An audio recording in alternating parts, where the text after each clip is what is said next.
This week on Great Chat, we are joined by Rachel Proffitt, the CEO of Cooley, one of the sponsors and early supporters of Great Chat. We learn a lot about her best advice for founders and fund managers. We also talk about all things media. A quick reminder, each week we answer your questions. Don't forget to submit them at anothergreatchat.com. I'm Angela, and this week we're joined by Sally and Ashley. Hi, guys. Hi. Hey. I feel like it's been another crazy week, but Angela, I know you're on 7 different time zones, so I'm curious, what are you watching this week? Well, I just got back from Asia, and I was supposed to head to Europe this afternoon, but thankfully that got moved, so my body can be in just the Pacific time zone. But one interesting trend that I noticed in Asia, which I didn't realize was as popular as it is in the US, is around these short minute-long soap operas. And I love the titles of some of these, like The Secret Life of My Billionaire Husband or I Got Married Without You. So just totally trashy soap operas. They are like varsity, like football player having an affair with a teacher, and yeah, it's I'm kind of offended I'm not getting these. I haven't seen this. This is completely new to me, Angela. Well, it's interesting. I mean, it's been a big trend in Asia and China specifically, and actually, I think spend on these minute-long soap operas have actually exceeded box office spend in China. So it's like a huge business. And also, interestingly, for this pod, there was the first like totally AI generated minute-long soap opera because it's easier to generate these short clips than to generate like a feature film. So it'll be interesting. But I feel like this is one of those consumer trends that hit like the heartland of America first before the coasts, and VCs are just waking up to this now. But like ReelShort, which is like one of the really popular apps, is top of the app store. It's sort of overtaken TikTok as the number one app in the entertainment store, which I think most people would find pretty surprising. I have to imagine that like Meg Whitman is waking up in cold sweats right now. You guys remember Quibi? That like Quibi tried to do this like 6 years ago, 5 years ago. Time is weird.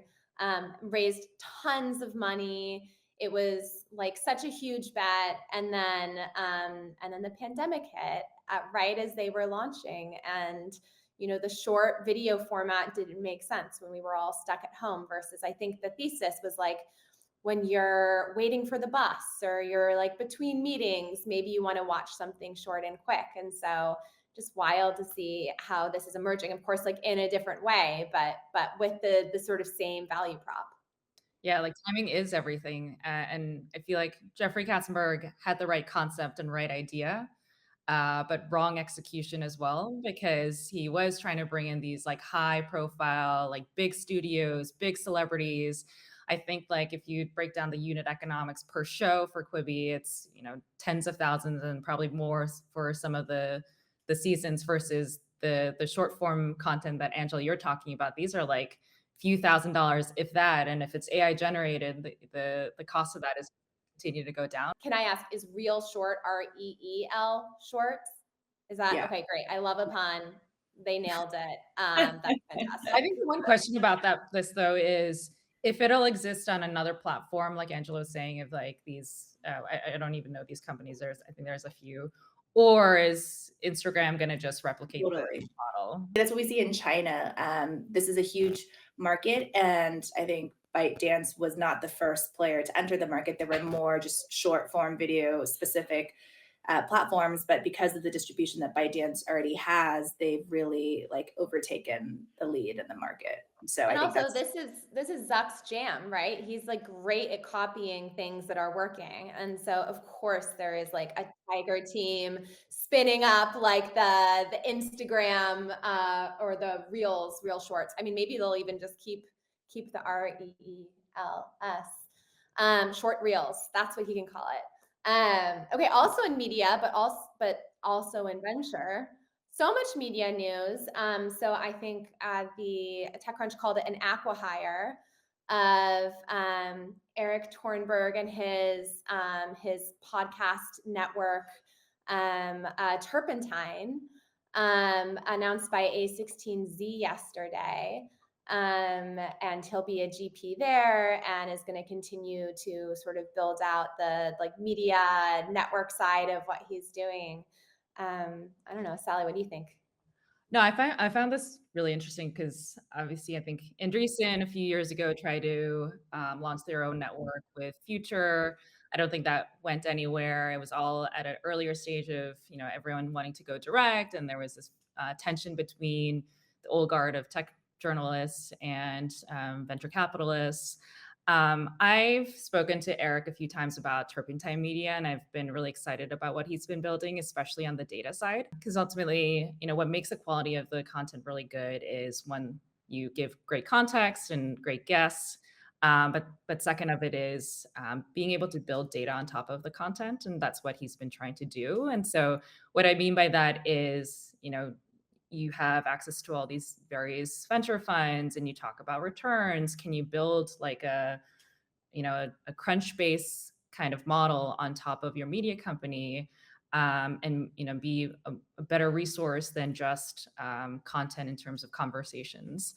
I think what will be interesting is a lot of Eric's content is, I think the ones that do the best are the economy one, the finance one. I know one of our friends, Chrissy Farr, has her show on there, a Second Opinion as well. But Eric's the one that he hosts, I think he hosts a lot of different VCs on the platform. So I'm curious now that Turpentine is part of A16Z, are they going to be happy with them inviting competitor VCs on the pod when it's owned by the media and it's disseminated through the Andreessen channel? So I'm curious about that, but yeah, I think Harry Stebbings has done a really good job of making media as core part of their thesis, and Andreessen clearly is continuing to do that. Well, the good news is Andreessen has enough partners for years worth of podcast content. So, no, I think this is so interesting. And actually, it's interesting you bring up Harry Stebbings because I think the reason that worked so well is he actually started with the podcast and then built a venture firm on top of it. I think it's very hard to do to build media when it is actually like venture marketing, right? Like, I mean, A16's launched a Future. I think they've done like a very good job on their podcasting side of things. But maybe that works because podcasting is more like personality driven anyways. But in general, I really feel like the sort of playbook of of VC firms trying to invest in content that looks journalistic just doesn't work. Readers are too smart. And that's what happened with Future. I even think, Sequoia wrote some like beautiful blog posts about its companies, but then when FTX blew up, I don't know if you remember, but the post about that meeting with Sam and the banana became like this sort of meme. And my theory of this, and actually one of the reasons I was excited to do Great Chat totally independently of Coalition My Fund is I really feel like it works best when it's tied to an individual versus to a firm. Because again, people know when they're being marketed to, and it just creates a very different and transactional dynamic with the reader. And like other cool examples of this, like BG2, right? You have like two people from like different firms coming together, and it's not marketing for Benchmark or Altimeter. It's these two friends talking through industry trends. But of course, like the success of that podcast ultimately does accrue to their investor brands and their firms. It's just in a more organic way. So I think it's to A16Z's credit that they decided to like buy versus build. Well, it's funny. I feel like billionaires used to buy newspapers, right? Like Jeff Bezos bought Washington Post, and I think Michael Moritz has the SF Standard, and now newspapers are too old media. We're now going to buy like podcasts, and maybe soon we'll be buying group chats as the I would not be surprised if they're still hunting for newspapers. But yeah, I think podcasts are definitely they're trying to buy distribution in different ways. I just want to say Great Chat is not for sale. So don't ask, don't make an offer. We can't not talk about is Henry Blodget's new company, Regenerator. Henry Blodget was one of the founders of Business Insider. He sold Business Insider probably at the peak to Axel Springer, and he just launched his new company. I think he announced it this week. And Henry was like kind of the first of the journals to spin out and go into the blogging world. And he's doing it again. And I really appreciate the fact that he's doing it scrappy. He could have probably raised hundreds of millions of dollars based on his background and his success as Business Insider. But I think the interesting nugget, which Ashley, you flagged, uh, Mhm. was the fact that he did a whole experiment on creating AI generated newsroom folks through ChatGPT. I think he said he did it in 2 hours, which I'm very impressed about, to just understand one, the technology, which I appreciate. But is there a way in a world that journalists could be replaced by AI fully? I have many thoughts on this, but maybe I'll ask you both on what you guys think first. Well, maybe I'll just say I think he is an expert like troller. I don't know if you guys remember at Business Insider, one time he reviewed what it was like to fly economy. And it was like step by step, and it just, like blew up the He knows his internet. audience. And I kind of feel like this was his attempt to do that again. Mike Isaac of the New York Times even tweeted, "Congrats to Blodget for like being in 6 of my group chats, mission accomplished." And the way he did that was not just the novelty of building like an AI team, assuming he actually did that and it wasn't just for the sake of like writing something provocative, but the sort of heat of this post was he had the woman, the AI woman who was his president and I want to say like managing editor, generate images of each of the teammates, and she generated an image for herself last, and Blodget writes how he was like really distracted by this image because she was really Really attractive, and creepy. like should he say anything, like he knows in the human world he shouldn't, so he has this like internal dialogue he shares with his readers, and then he decides to tell her like, I think your picture is really nice, and to his relief, she is not offended. She thanks him, and crisis averted, AHR crisis averted. But but one, it was like that is the thing to me. Is like, okay, yes, he like knows how to get attention and get us talking about Regenerator, which I don't think we would be talking about at this point otherwise. And also just like kind of funny to watch people revisit old boundary lines, but with AI. And I don't think this was the point of his post, but it is interesting to think about like, do like the human norms of engagement extend to like AI colleagues? And I think he's put his foot in the camp of no, maybe you can push those boundaries a little bit. I was less interested on the HR front of it. I don't know what that says about me, I but I just think thought that was like an awkward like interlude in the piece. I was like, where is this going? Like, what is the point of like what are you trying to Oh, get the uh, point was 100% to get us to talk about it, to be clear. and then Like he it served was his not philosophical. He's like, he knew that if he put something really cringe and like maybe mildly offensive, people would share it around, versus him being like, I'm using AI to run my newsroom, would like only appeal to like a very niche audience. But Sally, you are that audience. So I wanna hear what you think. Well, I think like, look, I've been in a newsroom for over a decade, both at CNBC and NBC News, and the energy of a newsroom, especially during breaking news, is incredibly hard to replicate. I mean, those are like the dopamines of why people work the long hours, the less pay, and being part of a newsroom is the excitement of like screaming across the newsroom because we see a headline that's coming through a wire. And like when everything is in a virtual newsroom, it's not the same effect. I think in a lesser sense, we feel that working remotely when we're not around our peers and like riding the energy off of each other. And like now it's very different, like working remotely. So I think it's like a bigger version of that. On the like HR front or like interacting with AI and AI agents in future of work, I think you're always going to have like people that are going to be slightly creepy or poke around. But I think that's going to be anywhere and everywhere. Should we get into our main topic? I'm excited because this is like we're trying something new this week. Sally, do you wanna tee us up? Yeah, I feel like the question we always get from our listeners is around company formation and fund formation, and there's always that saying of "pay for good legal advice." So this week we thought we'd bring in an expert to the table and ask those questions directly to her.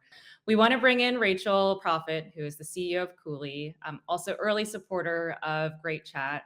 And we're really excited to have you. And Rachel, I know you and I have known each other for a few years now, and I turned to Cooley and to you for a lot of legal advice. And so we're really thrilled to have you.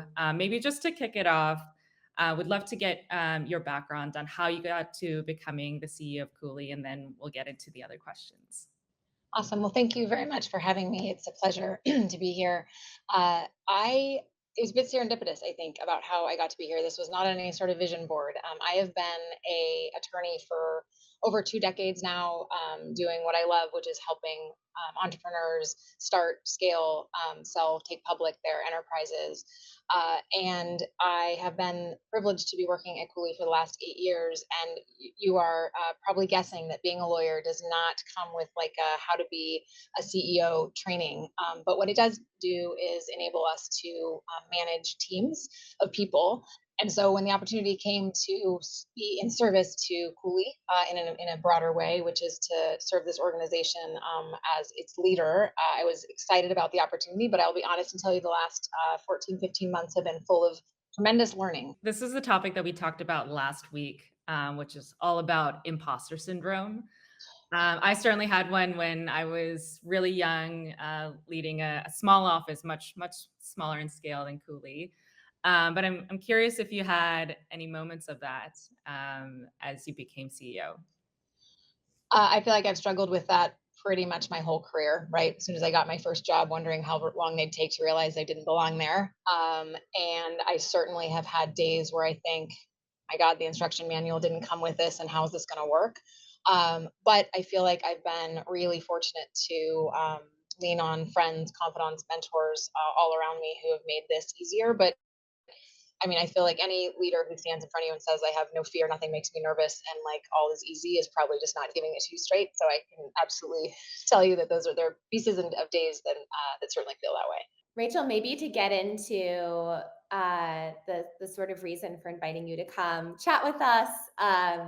As Sally mentioned, we've traded our own war stories about mistakes we made because we didn't know what we didn't know when we were starting companies or starting funds, and then having to scramble to fix that later. And it's very expensive and very stressful to do that. And so I know a lot of our listeners are excited to maybe someday start a company or start a fund, or maybe already in that process. I'm curious, like, let's start with founders. What are some of the most common mistakes you see founders make when they're starting a company on the legal side, and what should they be thinking about as they're kicking off that process? So it's nice to know you were both human who made mistakes from time to time. Certainly keeps us employed. Look, I think I usually share maybe small handful of things. I think one of the most important ones, and it seems so simple, but I can't tell you the number of times I've seen it go wrong, is getting the founder arrangements right. The number of people who come and say, "Well, no, no, don't worry, everything's going to work out. I've known this person since grammar school, and we're really close, and we'll be able to like work through all the things." I had a company that was literally founded by two folks that had known each other for 20 years. They decided to split everything exactly the same, so same equity ownership, two seats on the board, and lo and behold, we got to an inflection point in the business where it wasn't working great. They came to us looking for help in conflict resolution, and they had designed everything so much so that they both had the proverbial gun to each other's head. Like they could do nothing Mm. without consent. And that's, of course, an extreme example. It was an expensive battle, right? They couldn't figure out who was going to do what. They both got separate lawyers. It was really messy. And so I really advise folks that, like, at some level, someone has to be in charge. There has to be one moment where someone has like the extra share or the extra board vote, not because they need to wield control, but because when you start your business on day one, you just don't know what the future looks like. You don't know if you're always going to have critical alignment. And so having those, what can be awkward and hard conversations, that moment in time when you're starting the company can be so much, it lays so much of a more solid ground going forward. I feel like just Rachel, we went through something similar too, not as extreme as the story you just told, but We had 4 co-founders, and 2 of them are childhood best friends. And we did at one point need to rebalance some of the equity, and it became very costly. So I heard it's more common than you think. So that was my time at Rave.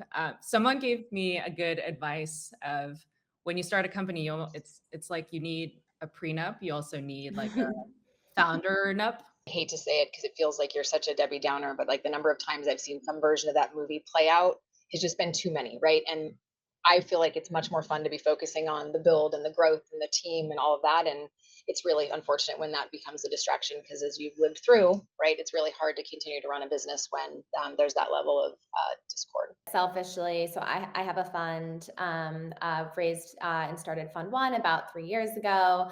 At the same time, a lot of people started funds, used Angel List, which is amazing because it like reduces a lot of the friction to getting started. And in many ways, it's sort of like a fund in a box product. But there was stuff that we needed to do after launching our fund to make sure that all of our legal docs were actually the way that we wanted them, to make sure we were setting ourselves up for multiple funds and to address some of the challenges that you mentioned. I mean, like the GP operating agreement is probably maybe even more robust than what a lot of founders have, just because VC partnerships are so long. And so I'm curious on the fund manager side. You know, I know Cooley works with a lot of emerging funds. What are some of the mistakes that you see folks make on that side? And what are your recommendations? Like for anyone who is starting a fund, how do you do that the right way versus the way I did it with my Fund One, where I was like losing a lot of sleep and scrambling to make sure, you know, to find out what I didn't know. Yeah, well, I mean, look, you give me a softball because I think surrounding yourself with some competent advisors is like always a good idea, even if they're not, fully engaged to like do all of the work. If you had paired yourself with one of those, even while using a fund in a box product, you could have Yeah. potentially avoided that. So I will just take the softball. But the other thing that I think is important to note, and you gave it a moment there, the same sort of founder issues are on the GP side. And yes, these are marriages that are very hard to get out of. And I think the thing, especially for first time managers, there's often a thought that like, you know what I'm going to do is I'm going to take a bunch of resumes, right? People who look really great on paper, and I'm going to bring them together because they've got a great track record, or it looks like these objective factors. We went to the same school, or we had the same operating experience. Those are going to be magical and just combined to make a really great marriage. Just not always the case, right? Because I think beyond the do I look good on paper, you've got to figure out, are people going to be good at resolving conflict in the same way? How do they address difference of opinion? And those kinds of, again, conversations, much like on the founder side of an enterprise, like you just kind of need to sit down and have it out. And it's almost like premarital counseling. And I think the right advisors around you, or at least the right mentors who can almost be facilitators of those to kind of force you to answer the hard questions before you jump into it is really important, because as you both have pointed out, like untangling that is really challenging. And on the fund side, that is one of the primary reasons that first time fundraisers don't raise a second fund, because they just can't get it to work. And like once you've got the first fund, you've got to see it out and you've got to deploy the capital and you've got to like monitor the portfolio. But if you don't actually have a good working group, if your team hasn't really gelled in the way that you see some of these like 20-30-year-old funds have gelled and evolved over time, it's gonna be really challenging to keep going. For someone who hasn't raised a fund, like what needs to be done before you engage a law firm? Like obviously you need a name and maybe the like investing partners around the table, but You'd be surprised. I mean, people come to us pretty early, right? I've had the privilege of meeting someone at a conference who like basically just has the idea in herself, right? And is like, I'm going to go and basically go on this mission of maybe finding a co-investor. And I've got some ideas of other operators I've had that do some angel investing on the side, but it's a pretty nascent idea, maybe not even named, maybe not even memorialized in the slide deck. And so again, with the right folks, I think starting those conversations can actually trigger for the first time manager other things they should be thinking about and how to orient their time and priorities. But you actually don't need to be fully baked. I think that's a misconception that a lot of folks have. Most of us in the ecosystem are very happy to have conversations like on our dime, but to develop relationships and to help basically give back to the ecosystem. And so I wouldn't concern yourself about being overly prepared for that first meeting, because in fact that's what we love. We love kind of getting in and talking about it and strategizing with you, rather than having it be fully baked. Now don't get me wrong, people come fully baked. This is their 37th time, they've got their co-founders and they know what their GP agreement's going to say and all of that, but it's a whole spectrum, and fall anywhere that's comfortable for you. A lot of firms have very flexible payment arrangements for emerging fund managers, because it's expensive. Fund formation is, it's tens of thousands of dollars for smaller funds, if not sometimes more, which can be pretty daunting if you haven't raised capital yet. And so for anyone out there thinking about raising a fund, definitely like engage the firms, because a lot of them will have models where you don't have to pay until your first close, and if for some reason you're not able to close, there's some sort of split the costs, or there's some deal. I think I've been really impressed by how firms like Cooley really understand their customer and work hard to make sure that they have pricing and flexibility baked in, so that it's possible to work with like a top tier law firm as an emerging manager despite the costs.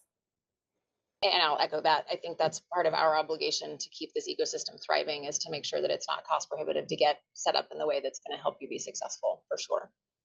And I know you guys do that as well on the company side, and it goes back to the mistake that a lot of the companies make without having a legal representation early on, is it actually ends up costing more without the right legal agreements in place, both on the fund side and the founder side. For sure. I have a question for someone who is neither starting a company nor starting a fund, but works at a fund. For a lot of our listeners who may be in that same position, who's thinking of joining a fund or thinking of joining a company, what are some of the questions that you would encourage them to ask about the funds? Maybe we'll start with funds, like about the fund structure that, maybe people don't think to ask, but could impact how, like, their experience at work. Yeah. So look, I think a few things that come to mind with that. First, I think, as it was, and I give this advice almost to anyone finding any job, but let me make it specific for funds. I think you need to make sure that you have vision alignment with what the fund is doing. And so I note that because depending on the length of time that the fund has been operating. So if you were going to say go join they're on fund 9, I think you've got real clarity around how they invest, what their visions are, how they approach investments. And I think it would be very clear for you to go into that conversation in that interview and that exploration, understanding that. I think when you're looking more at earlier stage funds, maybe thinking of joining a first time fund manager, I think you need to spend time talking about whether they have the conviction and the courage to stay authentic to what it is that they are intending to do. Because, and I'm sure you guys have experienced this in some form or fashion, there's a lot of inputs that come into the system for new fund managers, right? There's always an opinion. There's always the next thing that the firm next to them is chasing. And there's this risk that you start looking over your shoulder. And so as I think about people who are considering joining funds, I think the question about, what the fund ethos is around their vision, how committed they are to it, what kind of track record they can prove. And again, it's harder to do that in a shorter time period. I think the other things that are going to be important for people to consider is less about talking to the fund, but you need to know what your obligations are with respect to the fund that you're leaving. I think that's something that can get pretty muddled at times, and you just don't want to be running into non-solicitation and non-competes to the extent they're enforceable in the jurisdiction you're in, because that can actually have downstream effects for the fund itself.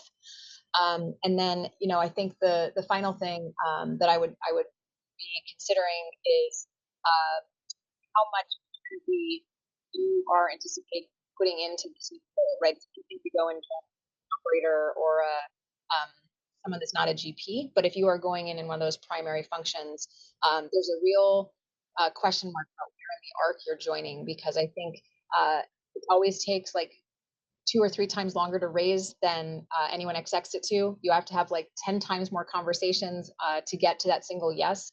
And so it's always a question of like, where they are in their particular arc and what role you're going to be playing in those conversations is important to know too. Maybe I'll just chime in with something I learned the hard way without going into too many details, which is that after you leave a fund, you may find out that there was quite a bit of discretion in the GP operating agreement as to what happens to vested carry. And now, having been on the side of creating those GP operating agreements and seeing how much leeway there is, that's something that, for anyone thinking of joining a fund, like, make sure you look through those docs and understand, because I think you tend to think vested equals mine forever, and that is not necessarily the case. Humans can behave very unpredictably and irrationally, and like I think we forget how much just human behavior plays a role in all of this. And starting a fund, starting a company, none of this is a straight line. And it's interesting because it kind of feeds into a favorite topic on this pod about the impact of AI on different industries, and a lot has been discussed around the impact of AI on the business of law firms. So I'm curious from your position, how you're thinking about the risks and opportunities that AI presents for Cooley. Yeah, it's such an interesting question. And I feel really fortunate, frankly, to be at Cooley because we've been sort of a technology forward law firm for a really long time. And that's kind of in our DNA, notwithstanding, no, sorry, probably in part because we have this kind of entrepreneurial, tech focused client base. So we're kind of inspired by the people we represent. Um, I think because of that orientation, I think we are looking at it, and I appreciate the framing as the opportunity. And I think there are a number of firms who I think are scared. And I think the good news is that our ability to sort of be on the front foot here is going to be to our advantage. We recently hired our first chief innovation officer who is very adept, frankly, at the concept of AI generally. And we are in the process of working through our own internal policies and how we're going to deal with client data and talking to clients about that. But when I take a step back, I think it's sort of an eventuality that is coming no matter what. And so the question is how we harness it. And I actually think it's going to be better for the industry and our clients because you think about it, there's necessary efficiency gains, and it'll enable lawyers to, I think, do what it is in fact you want to be paying us for, right? Which is the strategic advice and the experience and kind of the negotiation, right? The deal making and things like that, and less of the more rudimentary process related things. And I think that all of us benefit from that, and it will, I think, also enable the kind of the next generation of lawyers to maybe even have earlier job satisfaction. I always joke that when I was a really young lawyer, if I had to continue to do those things any longer than the day I stopped doing those things, I probably would have given up. And of course, you evolve and you become more of the strategic advisor and more of the problem solver and all of those things. I think AI is going to enable folks to take on those roles and to have more of those critical thinking opportunities and strategic advice opportunities sooner. Um, there's also just the reality, which I guess I don't want to paint with too much of a rosy picture, that like the reality is that there's some tasks that are just going to be replaced, right? And there's plenty of legal tech companies out there, some fairly big brands, many of whom are our clients, who are trying to, and I think effectively showing that human error is necessarily included in most things that humans do, and like AI may do it better in some cases. And so I think threading together the way that we can leverage that technology to have it be a more effective, more efficient, less error prone outcome, and then again putting it in the gloss is going to be an incredible critical path forward for us, just understanding how our own business model is going to evolve. That's super interesting, and we're at such a nascent stage of all of this, and so it's exciting to watch all this is grow. Yeah. So I feel like we somehow got free legal advice for 20 minutes of your time. So Rachel, thank you so much for joining us. I know there's a lot of questions that our viewers always get, and I think we tackled a lot of it today. Great. Okay, guys, let's head over to at least one question from our listeners this week. This Q&A is brought to you, as always, by Mercury, the fintech used by over 200,000 startups to simplify their finances. Our question is from a startup operator who has several years of experience in product, customer success, and operations based in New York. This person asked, what is the best way to get the financial skills to apply for associate roles? What do VCs think of building a track record with angel investing and fellowships? Also, what do you think of courses that will teach you the basics of venture? Are they worth the costs? there's a lot there. I have never hired an associate. So Angela, maybe you can take the first pass at this. It really depends on what stage of fund that you're applying to. So, for example, at a later growth stage fund, you're going to be looking at companies that have a lot of data, like a lot on the consumer side, a lot of cohort data, and then on the enterprise side, a lot of go to market sales data, pipeline data. And so there is a certain quantitative aspect to your job. And so those basic skills are not impossible to learn, but I think very different than if you're applying to an early stage fund or a stage fund where there's maybe not even a business, just an idea. And then, you're not looking to analyze any numbers. And so I would say the first thing is it really depends on what type of associate role that you're looking for. And I don't think that you have to go through the traditional banking path to get those skills. And I also don't think that you need to pay for any of these courses necessarily. There are so many videos on YouTube, so many great just free primers that you can learn. And at the end of the day, although I think VCs like to think that, like, nothing that we do is truly rocket science and it's all pretty easy to pick up. And the most important thing is just getting reps and understanding the basics. Yeah, I'll also say like your background sounds pretty amazing and maybe like perfectly in line with what most, especially early stage VC firms are looking for. A lot of VC firms have a bias for operating expertise just because if you're working with early stage founders, having sort of that empathy and understanding around what it looks like to build a startup is really helpful. And so like having background that spans product, obviously super relevant, customer success. I mean, venture in some ways is like a customer service business, operations. Funds have lots of operational complexity. And so if you are joining a smaller fund, I'm sure they will be excited to put you to work beyond the investing side of things.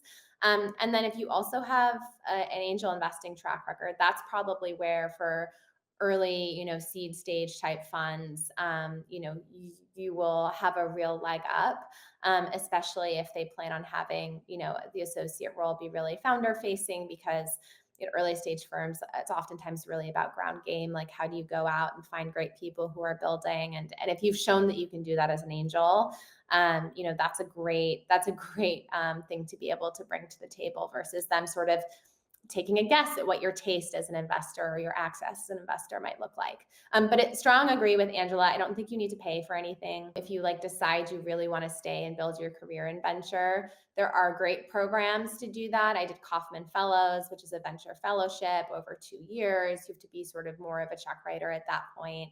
And then there are all sorts of free programs and networks for investors as well, where you can learn from your peers.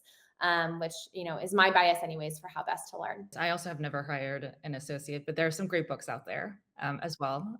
So Scott Cooper from Andreessen has a book called The Secret of Sandhill, I think, which was a good primer on just the venture landscape and the technical terms. And then I think on an associate level applications, a lot of the big funds and small funds all, they solicit applications online.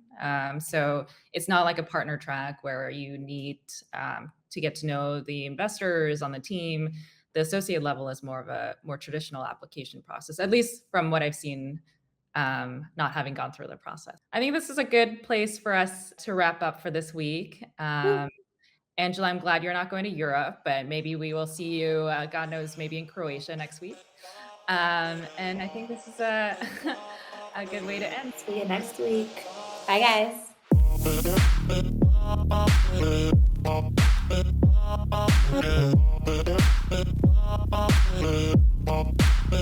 Quick reminder, we answer your questions every week. Don't forget to submit them at anothergreatchat.com. See you next week.